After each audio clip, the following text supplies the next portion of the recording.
Muy buenos días, son las 6 de la mañana de este martes 21 de junio de 2016. Esta es la hora de la verdad y estos temas y asuntos que trataremos en la grata compañía de ustedes durante las próximas horas. Subir impuestos si continúa la guerra, dice Santos. Y la reforma tributaria que tienen lista, con su comisión de sabios trabajando, y que ya rindieron informe, ¿ese es para la guerra o ese es para la paz? Hay un trino muy interesante de Gustavo Gómez. Impuestos si hay guerra e impuestos si hay paz. Grábenlo en piedra o en bronce o en lo que quieran. Los impuestos, bien, los impuestos son un hecho. Pero ahora Santos sale con el cuento de que lo costoso es la guerra. Según nos ha dicho el ministro Cárdenas, lo costoso es la paz y por eso está endeudando al país para el posconflicto.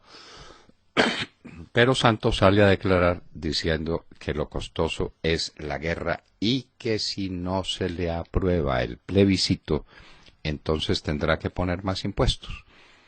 De manera que vamos en que si no se aprueba el plebiscito, las FARC hacen la guerra terrorista en las ciudades, nos ponen bombas, nos asesinan. Y además, como eso le resultó tan mal que no hubo quien lo acompañara, entonces ahora sale con el cuento de los impuestos. Rechácenlo el plebiscito y habrá más impuestos. Por supuesto que le aprueban el plebiscito y también habrá más impuestos, pero no para la guerra, sino para el posconflicto. Está circulando una versión entre los santistas, a ver si logran prohibirle que hable sin teleprompter. Cuando habla con teleprompter, alguien le escribe cosas en el teleprompter que son menos insensatas que las que él dice cuando no tiene el teleprompter. En los Estados Unidos, Donald Trump despide a su jefe de campaña, Lewandowski. Y se supo que un joven inglés de 19 años en los Estados Unidos se estaba preparando para asesinar a Trump. Esa es una campaña que puede terminar mal, muy mal. En las primeras encuestas dicen que pica en punta la señora Clinton. En el mes de abril cayeron las importaciones. Y uno dice, bueno, caen las importaciones y suben las exportaciones. No. La balanza comercial está peor que nunca, más de 1.100 millones de dólares de desbalance en el mes de marzo para un balance negativo de más de 5.000 millones de dólares en los 4 primeros meses del año. De manera pues que ahí vamos, balanza comercial negativa, obviamente subiendo el endeudamiento externo, el déficit en cuenta corriente es cada vez más pesado, la situación es cada vez más dura, las exportaciones no despegan, con mucho que ha subido la tasa de cambio, porque no hay condiciones, y entre otras no hay condiciones de seguridad. Los inversionistas no creen, y entre otras porque Santos los tiene aterrados, o con más impuestos o con más violencia. ¿Ese es un clima para la inversión? Claro que no, pero Santos no lo sabe. Él definitivamente no estudió economía en ninguna parte. Aquí seguimos insistiendo respetuosamente para que el presidente presente sus títulos de periodista, que no los tiene, y de economista, que los tiene menos. Santos no es nada de nada. Lo grave es que se le nota. A propósito, tema pues que no nos parecería el que debiera preocupar al país, pero desgraciadamente lo es por las circunstancias en que se hizo. El famoso matrimonio de la hija del presidente Santos sobre una especie de cadena de tapetes persas. Hay un artículo de Gustavo Álvarez Gardiazabal en el Jodario, con mucho sentido del humor, con humor negro, sobre el tema de los tapetes persas por los que caminaron los novios el día del matrimonio. Esos tapetes persas son un desafío, un desafío al pueblo colombiano. Desde luego que una fiesta de 1.800 personas es otro desafío. Eso vale unos miles de millones de pesos, cuando hay gente que literalmente se muere de hambre. El presidente Santos tiene derecho a casar a su hija como le parezca, pero esas manifestaciones de gigantesco poder económico, utilizando además un bien del Estado, como es la vieja casona del General Santander en Atogrande, eso no está bien, definitivamente no está bien. Pero estábamos en que habían caído las importaciones un 17%, que se había aumentado el déficit en cuenta corriente porque la balanza comercial del mes de abril fue negativa, y cae muy duramente la producción petrolera. El presidente Uribe le dejó a Santos una producción petrolera instalada de más de 1 millón de barriles por día. Esa fue la obra de Uribe con su gran ministro de Minas y Energía, con Ernesto Mejía, y resulta que ahora vamos en 904.000 barriles. Y la Agencia Nacional de Petróleos dice, la Asociación Nacional de Petroleros dice que eso, este año vamos a estar muy por debajo de los 900.000 barriles. De manera que ni siquiera para mantener la producción petrolera ha sido eficiente el gobierno de Santos. Mientras tanto, sigue paralizada o por paralizarse la producción de gas en Gibraltar. Por ahora están secuestrados los funcionarios de Ecopetrol. Cuando uno no puede salir de un determinado sitio porque no lo dejan, está secuestrado. Y los indios UBA hacen lo que les da la gana. Y no hay gobierno que libere a estas personas que por ahora pueden disponer de comida. Les dejan entrar comida y parece que les están dejando entrar ropita con la que se puedan cambiar. Pero los indios están amenazando, y que si no va el gobierno y que si no les paga una deudita histórica de 2 billones de pesos, no van a dejar funcionar el pozo de Gibraltar, que le da gas a Cúcuta, a gran parte de Bucaramanga y a un número importante de pueblos en norte de Santander. Aquí cada uno hace lo que le da la gana.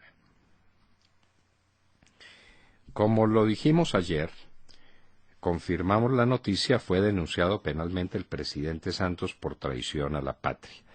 La denuncia la presentaron 3 ilustres colombianos: Mariano Ospina Hernández, hijo de Mariano Ospina Pérez; Enrique Gómez Hurtado, hijo de Laureano Gómez; e Ignacio Valencia López, hijo de Guillermo León Valencia. Vamos a hablar con Mariano Ospina Hernández para que nos cuente cuáles son los elementos fundamentales de esa denuncia penal contra el presidente Santos, interpuesta en la Cámara de Representantes en la Comisión de Acusaciones. Pues uno sabe cuál es el destino que tienen todas las cosas que llegan a la Comisión de Acusaciones, pero desde el punto de vista moral y político, este es un hecho de extraordinaria significación. Se ordenan exhumaciones de cadáveres, de restos de los que quedaron del Palacio de Justicia. Estábamos esperando esto hace mucho tiempo. Inclusive van a exhumar los restos que supuestamente son del presidente de la Corte Suprema de Justicia de aquel entonces, el doctor Reyes Echandía, pero nos da la impresión de que van a aparecer más restos de más desaparecidos y que vamos a seguir con los descubrimientos que debieron hacerse hace mucho tiempo, muchísimo tiempo, pero que no los querían hacer. El coronel Luis Alfonso Plazas rogó, suplicó, interpuso toda clase de recursos. Por Dios, esos restos ahí están, esos desaparecidos ahí están, los tiene la Fiscalía General de la Nación. Ahora va a hacer unas exhumaciones, no sabe uno por qué no las hace todas, sino que va a hacer algunas. El Senado de los Estados Unidos hundió un proyecto que le presentaron para cambiar el régimen que le permite a los norteamericanos comprar armas. Y, por otra parte, la Corte Suprema de Justicia negó la decisión que le había llegado de algún estado de prohibir la compra de armas de asalto, fusiles del tipo R-15 que utilizó el salvaje que le dio muerte a tantas personas en Orlando. De manera pues que ni un pasito adelante en esa materia. En Venezuela ahora no se firma, ahora se validan las firmas. Para ser francos, no hemos podido entender eso de qué se trata. Las firmas las tiene que validar el Consejo Nacional Electoral, mirando la firma, mirando que las firmas llegaban con huella digital, pero ahora los venezolanos ya no tienen que firmar, sino también validar las firmas. Y Maduro ha dicho que lo que es en este año no habrá votación para la revocatoria de su mandato, que tal vez en el 2017, que ya se verá, pero que por ahora nada. Siguen protestas en el sur de México. En el fin de semana ya les comentábamos a ustedes ayer lunes que había habido unos muertos, 8 muertos, y ahora siguen violentas manifestaciones protestando por los 8 muertos. La situación en México con los maestros del sur es muy delicada. Hay graves incendios en California, cerca a la bellísima ciudad de Santa Bárbara, que parece es un incendio ya controlado, y en el sur de California.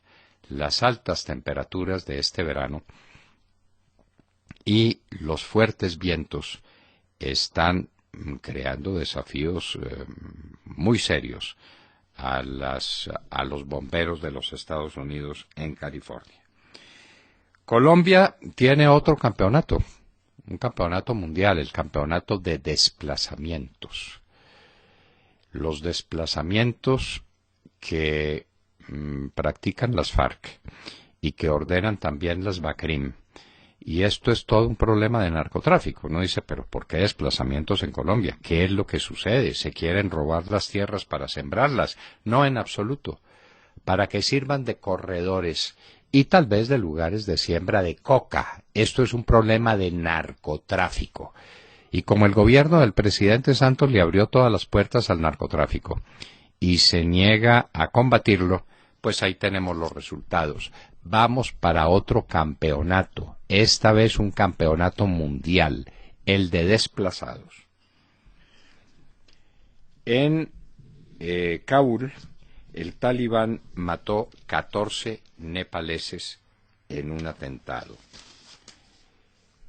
Nos cogió el invierno, como se dice popularmente, con los calzones abajo. La Contraloría General de la República en manos del Tartufo, que no es propiamente sospechoso de ser antisantista o de ser uribista, está diciendo que no se ha ejecutado el 20% de las obras que se iban a ejecutar para mitigar los efectos del invierno, del fenómeno de la Niña. Esto hace 5 años. ¿Se acuerdan ustedes cuando el presidente Santos desde el Puente del Común decía esta es la gran oportunidad histórica? Vamos a convertir el río Bogotá en un gigantesco parque. Lo vamos a dragar todo entero. El río Bogotá va a ser el río amigable, el río hermoso con que los turistas y los bogotanos se van a solazar en los viajes que harán por el río Bogotá. Mentiras, todo mentiras. Ni en La Mojana, que compromete 4 departamentos del norte del país, ni en el Canal del Dique, ni en el río Cali se han ejecutado las obras. La Contraloría dice que la ejecución no llega al 20% de las obras del Fondo de Adaptación. ¿Qué pasó con la plata? ¿Qué pasó con los proyectos que se anunciaron? ¿Qué pasó con la ciudad de Gramalote? Pasó lo que pasa con todas las promesas de Santos, que se quedan en el aire y en el aire se pierden. Las utilidades de los bancos cayeron 13.6% en el mes de abril. Han perdido o dejaron de ganar 500.000 millones de pesos con respecto a hace un año. Y eso no es por ventura, porque estén perdiendo con cartera mala, sino porque están prestando menos dinero. Eso se llama contracción económica. Y hoy en la historia, el 21 de junio, un día como hoy, en el año 217 a.C., se produjo la más colosal emboscada militar que recuerde la historia.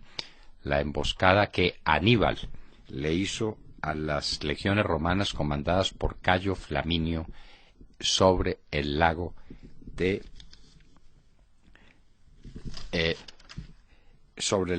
Transimeno, que algunos llaman también de Transimene, el lago de Transimeno, Canas, Transimeno, grandes batallas de Aníbal sobre Italia para vencer el orgullo de los romanos y para llegar sobre Roma. Transimeno fue un desastre, uno de los peores desastres en la historia militar de Roma. Prácticamente liquidaron todas las legiones. Se pudo escapar la vanguardia porque ya había pasado el sitio de la emboscada, que después cayó prisionera y en gran parte fue ultimada. La batalla de Transimeno, Canas, Transimeno, las grandes batallas de Aníbal sobre Italia para derrotarla. De todo esto y de mucho más hablaremos con ustedes en las próximas horas en La Hora de la Verdad. Muy buenos días a todos. Bueno, pues qué lástima, porque lo que hay es indignación en las redes sociales ante una noticia que ya empieza a ser habitual, ¿no? La noticia de que la Fiscalía General de la Nación, en cabeza ahora de Perdomo, vicefiscal de Montealegre, ha gastado en 3 meses 20.000 millones de pesos en contratos. El fiscal encargado, pues hay que decir que aprendió de su jefe, porque no es la primera vez que se desata un escándalo de este tipo. En esa cantidad, que no es pequeña, están incluidos cuestionables programas en educación, por ejemplo, asesorías, inesperados ascensos y nuevos arriendos. Llaman la atención los más de 1.000 millones que costó un plan de estudio para 20 funcionarios que permanecerán 3 meses en Estados Unidos perfeccionando el inglés.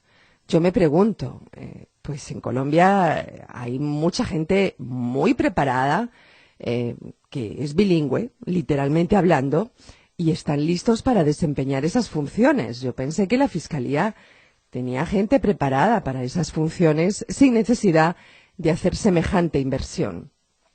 Aparece también un contrato de más de 2.000 millones de pesos con la sociedad Hotel Tequendama para capacitaciones y eventos institucionales en Bogotá, solo en Bogotá.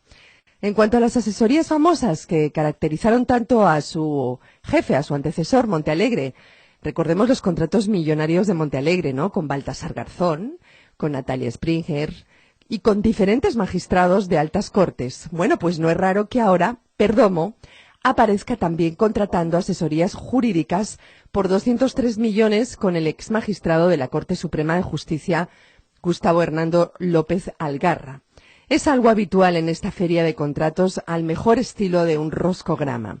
En definitiva, nuevos cuestionamientos a una fiscalía que no puede presumir precisamente de independencia y que desde la época de Montealegre ha sido duramente criticada por su gasto desbordado. Pregunto, ¿qué hay detrás de esos contratos? ¿A dónde quiere llegar Perdomo? ¿Es esta una vergüenza más puesta al descubierto o una lucha de poder por el tan ansiado puesto de fiscal? ¿Ustedes qué creen? ¿De fiscal o de procurador? Como uno no sabe ya para dónde va Perdomo ni de dónde viene. Si lo que quiere, si se produce hoy la destitución de Alejandro Ordóñez Maldonado, de lo que hablará más adelante William, entonces, ¿quién era el candidato? Perdomo quería ser candidato a la fiscalía, no le resultó. Eso produjo verdadera indignación entre Montealegre y él. Y entonces ahora Perdomo aspira a la Procuraduría. 20.000 millones de pesos en 3 meses. El contrato con el Hotel Tequendama. Hágame el favor. La Fiscalía contratando el Hotel Tequendama por 2.000 millones de pesos. ¿Para qué? ¿Para alojar a la gente que viene de fuera a cursos de preparación de la Fiscalía? ¿O para contratar el Salón Rojo del Hotel Tequendama durante tanto tiempo para hacer ese tipo de cosas? Eso es inaudito, eso es inaudito. Y asesorías jurídicas. Montserrat, la Fiscalía General de la Nación es el lugar de Colombia donde hay más abogados. Más abogados. ¿No están capacitados? Hay que contratar al doctor López Algarra para que le dé conceptos jurídicos. 20.000 millones de pesos en 3 meses. Y uno se pregunta, ¿al alcalde quién lo ronda? ¿Al fiscal quién lo ronda? ¿Quién va a mirar la legitimidad de esos 20.000 millones de pesos malbaratados de esa forma en 3 meses de Fiscalía de Perdomo? ¿Qué tal que hubieran sido 4 años? ¿Qué tal, por Dios? William Calderón. Doctor Londoño, buenos días Colombia. Gracias por invitarnos a sus hogares y a sus vehículos. Hoy es martes 21 de junio del año 16, son las 6:25 de la mañana. Hoy se protocolizaría la implementación definitiva de la dictadura absoluta por parte del presidente bolivariano Juan Manuel Santos, quien, atendiendo órdenes emanadas del castrochavismo, aposentado en Cuba, y con la complicidad de sus mandaderos en el Conejo de Estado, procederá a la destitución del Procurador General de la Nación, que se ha convertido en la piedra en el zapato de la administración del comandante Santiago. Para el efecto, al parecer, ya terminó de sobornar al contentoso administrativo, para abrirle paso al fiscal Perdomo, quien ha tenido más de 20.000 millones de razones en los últimos 3 meses, como lo dijo Montserrat ahora muy clarito, y lo recalcó el doctor Londoño, para trasladarse a las vecindades del Hotel Regina. Doctor Londoño, bienvenidos al absolutismo. Bienvenidos. Si hoy el Consejo de Estado anula la elección de Alejandro Ordóñez, una elección que se hizo hace 3 años y medio, qué oportuna la justicia colombiana, y se hizo a instancias del doctor Rodrigo Primni. Averígüeme cómo eran los contratos de Rodrigo Primni con el procurador Maya Villazón, cuando Maya Villazón había sido reelegido. De manera que para Uprimni los contratos con Maya Villazón eran legítimos y Maya Villazón era legítimo reelegido.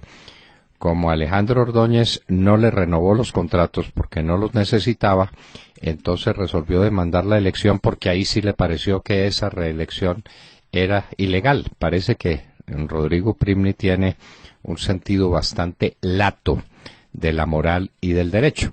Pero eso cae en manos del Consejo de Estado, y en el Consejo de Estado no había, como se dice, ambientes, es decir, mayorías para destituir a Alejandro Ordóñez, y la cosa la fueron llevando y llevando y llevando, hasta que están eligiendo magistrados que sí se compran y se venden, como el cariño verdadero, pero al revés. El cariño, este cariño sí se compra y sí se vende. Hoy es un día histórico para Colombia. Si el Consejo de Estado destituye a Alejandro Ordóñez Maldonado, elige un candidato a la presidencia de la República y nombra un mártir de la democracia colombiana, porque aparecerán todas las declaraciones de Alejandro Ordóñez oponiéndose a la entrega del país a las FARC, oponiéndose a la impunidad, oponiéndose al narcotráfico y al lavado de dineros desde La Habana, oponiéndose a todas las inconsecuencias de una supuesta conversación de paz que no es otra cosa que una conversación para la entrega de Colombia al comunismo y al terrorismo de las FARC. Hoy pues sabremos, William. Claro. Hoy sabremos. Hoy, si de pronto no pasa algo que no han podido amarrar bien, porque hay un magistrado con dudas, y de pronto ese magistrado pide el expediente, se les puede demorar otro ratico más, pero... No, sí se demora otro ratico, pero es que estamos a finales de junio, y el periodo del procurador termina en diciembre. Entonces, ¿para qué van a hacer todo este escándalo? La Procuraduría queda en manos de la viceprocuradora. Queda intacta la estructura de la Procuraduría. Bueno. Mientras eligen procurador, ¿y lo eligen por cuánto tiempo? ¿Por 3 meses? ¿Por 4 meses? ¿Para terminar el periodo? ¿O van a conseguir también otra decisión del Consejo de Estado que diga que es periodo personal de 4 años? A ver qué es lo que van a hacer. No. A ver qué es lo que van a hacer. Muy bien. De todas maneras, momento histórico en el país, con la decisión que hoy tomará el Consejo de Estado sobre la reelección de Alejandro Ordóñez Maldonado, que se cumplió hace 3 años y medio, después de que Maya Villazón había sido reelegido sin objeción de nadie, sin preguntas de nadie, sin denuncias del señor Uprimni, sin acciones contenciosas administrativas. Ahí sí las cosas funcionaron de maravilla. Cuando Maya Villazón no sobornó, sino que ejerció extorsión contra los senadores que lo iban a reelegir, diciendo que si no lo reelegían les acababa a todos la carrera política. Esa fue la manera como se reeligió el Tartufo en la Procuraduría General de la Nación, y eso es historia, y eso está grabado, y está grabado también la insultada que le metió un senador de la República que sí no se plegó a ese tipo de presiones. Pero en ese momento todo era legal. Con Alejandro Ordóñez, simplemente porque se opone a las cosas a las que hay que oponerse en Colombia, especialmente a su entrega a estos terroristas de las FARC, entonces hay que destituirlo. Día histórico hoy, 21 de junio de este 2016. Y nos vamos para los Estados Unidos. Cristina Londoño, buenos días. Hola papi, muy buenos días y muy buenos días a todos. Bueno, vamos a hablar rapidito, tengo varios titulares del día. Vamos a empezar con los problemas que hay en la campaña de Donald Trump. Ayer tuvo que despedir a su principal asesor de campaña, Corey Lewandowski, cuyo lema era "hay que dejar a Trump ser Trump". Sin embargo, se dice que tras una reunión con sus hijos, Ivanka, Eric y Donald, el magnate finalmente tomó la decisión de dejar ir a Lewandowski, porque Lewandowski no creía en tratar de controlar un poquito la retórica de Donald Trump. Lewandowski, y estaba en lo correcto, decía que a Trump le funcionaba decir lo que estaba pensando, y le funcionó claramente durante la pretemporada para alcanzar la nominación republicana. Fue con esas palabras, ese tipo de discurso descarnado, abierto, controversial, a veces considerado racista, que logró los votos con los que arrasó con 16 veteranos del Partido Republicano. Sin embargo, al convertirse en el virtual nominado republicano, ha estado teniendo problemas gravísimos, sobre todo por las reacciones que ha tenido incluso a la masacre en la discoteca Pulse de Orlando. Se le ha caído en los puntos. Trump dijo que habría sido dulce que más gente hubiera estado armada y que le hubieran metido un tiro entre las cejas al pistolero. Entonces, pues, esto ha hecho estremecer a los líderes del Partido Republicano, a gente de su campaña y, claro está, a sus hijos, que finalmente lo convencieron de que votara a su principal asesor y que siguiera los consejos del estratega veterano que había contratado hace unas semanas, Paul Manafort, al que no estaba oyendo porque él estaba teniendo diferencias con Lewandowski. Veremos un nuevo Donald Trump, está por verse, pero últimamente, en los últimos días, la última semana, se le han caído las cifras de apoyo. Hillary ha empezado a tomar una clara delantera y tiene una clara delantera en dinero recaudado, en organización, en maquinaria y en despliegue y presencia en todo el país. Gente de la campaña de Trump dice que hasta ahora esto ha sido como un tour de concierto totalmente desordenado, sin estrategia, y que el virtual nominado republicano no ha tenido ninguna disciplina y que ahora en la elección general eso se empieza a ver. Otra controversia aquí en Estados Unidos. Ayer el FBI hizo pública la transcripción de las llamadas al 911 durante la masacre de la discoteca en Orlando. El pistolero Omar Mateen, de 29 años, llegó al lugar a las 2:02 de la mañana y empezó a matar gente, pero fue a las 2:35 que realiza la primera llamada, la primera de 3 llamadas que duraron un total de 28 minutos. La primera cosa que dice: estoy en Orlando y yo soy el responsable del tiroteo. También dice que su nombre es "Juro alianza a Abu al-Baghdad del Estado Islámico".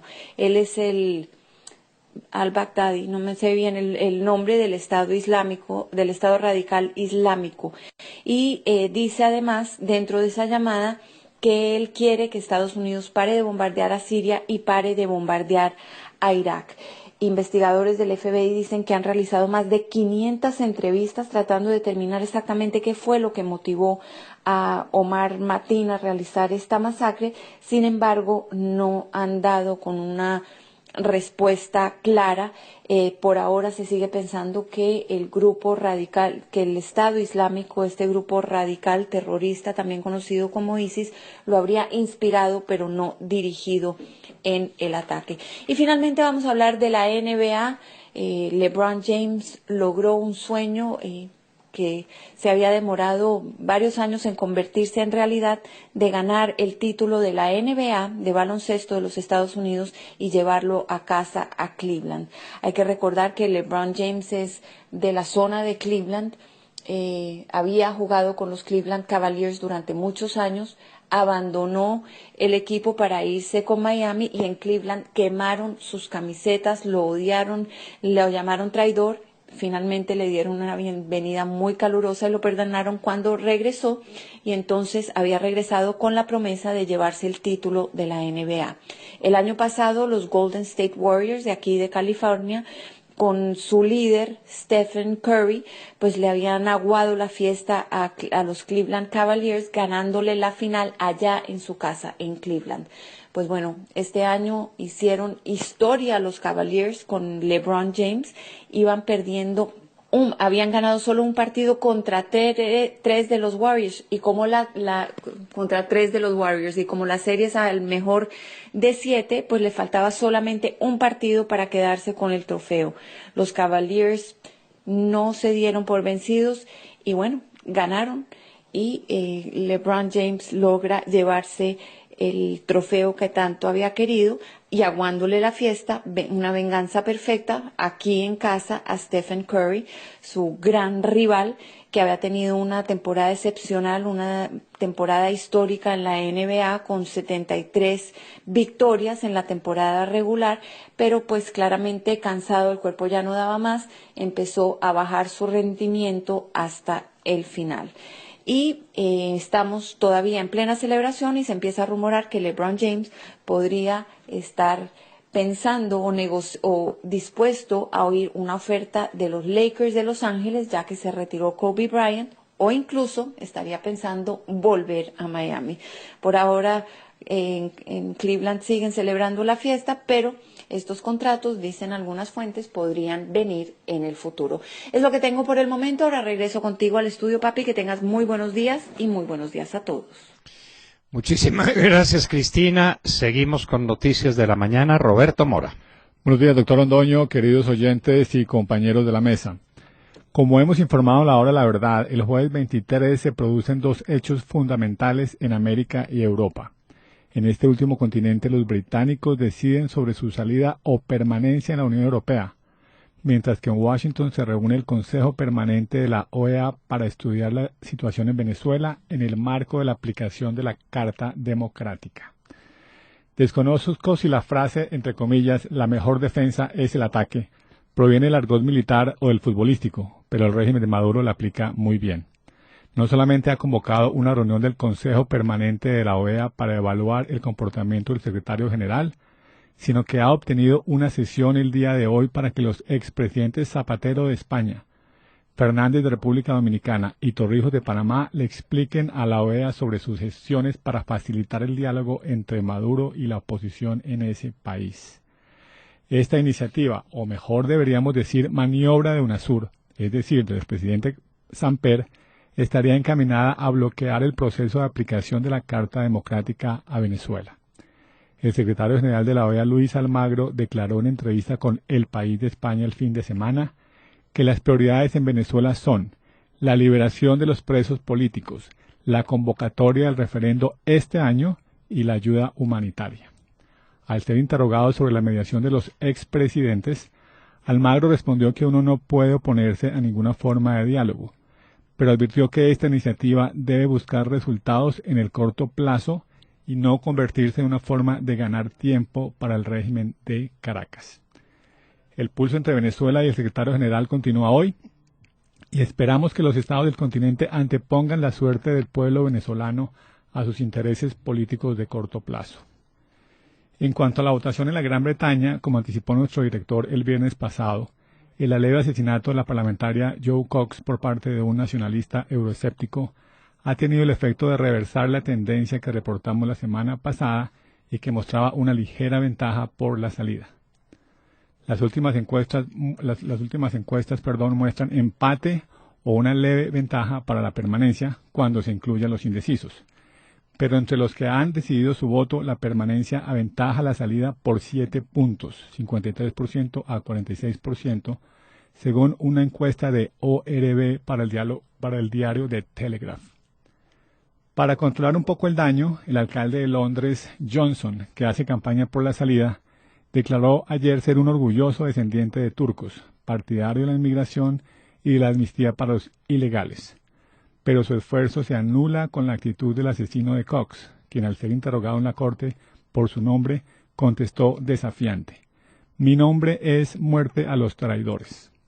No hay, doctor Londoño, forma más cruel y absurda, pero efectiva, de hacer campaña por la permanencia. Muy bien, próximo jueves, día también histórico. Hoy es histórico en el Consejo de Estado en Colombia. El jueves será histórico en la Gran Bretaña y en Washington. Vamos a ver qué sucede. Semana de grandes decisiones para el mundo. Santiago Castro. Doctor Londoño, muy buenos días a los oyentes y a los compañeros de la mesa. Si no se firman los acuerdos con las FARC, habrán nuevos impuestos. Una vez aprobado el acto legislativo para la paz por la Cámara de Representantes el 1 de junio, doctor Londoño, y conciliado el texto la semana pasada, el gobierno empezó su campaña por la refrendación, inundando los medios con la campaña por el sí, antecedida de una foto en la que aparece todo el gabinete, presidente y vicepresidente a bordo. El ministro de Defensa, por su parte, hizo una invitación pública para que las Fuerzas Armadas se movilizaran por el sí, sugiriendo que ello no sería participación en política. No en vano, el Procurador General de la Nación hizo un fuerte llamado de atención e insistió en que desde ya se debería cumplir la Ley de Garantías Electorales. El jueves pasado, doctor Londoño, el presidente de la República, en pleno Foro Económico Mundial, como lo dijimos acá en la Hora de la Verdad, expresó que de no firmarse y refrendarse un acuerdo con las FARC, la guerra llegaría a las ciudades. El país reaccionó indignado y el ministro de Defensa tuvo que salir a desmentir suavemente a su superior. Por su parte, los ministros de Hacienda e Interior indicaron que la reforma tributaria no sería radicada al Congreso antes de la refrendación de los acuerdos, y ayer en la tarde insistió el gobierno en que el 20 de julio habrán importantes anuncios que podrían incluir el acuerdo final al que ya llegaron con las FARC.